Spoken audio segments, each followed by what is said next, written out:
আজকে বিকালবেলায় আমি আর আমার ভাই দুজনে একটু ঘুরতে ঘুরতে চলে গেছিলাম মামা বাড়ি। আর মামা বাড়ি গিয়ে দেখি এই যে একটা বিড়াল। আর তোমরা তো জানো আমি বিড়াল দেখলে পুরো পাগল হয়ে যাই। আমার শুধু মনে হয় আমার যদি সেরকম ক্ষমতা থাকতো আমি রাস্তার সমস্ত বিড়াল আমার বাড়িতে নিয়ে আসতাম।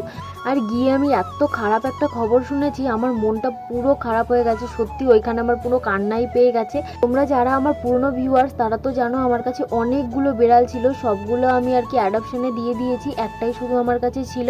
আর এই মামা বাড়িতেও আমি একটা দিয়েছিলাম। তো তো এসে শুনি আমার সোনা বিড়ালটা মারা গেছে। আমার ভীষণ কষ্ট লেগেছে। আমি আজকে ভেবেছি এসে আমি দেখবো ওকে।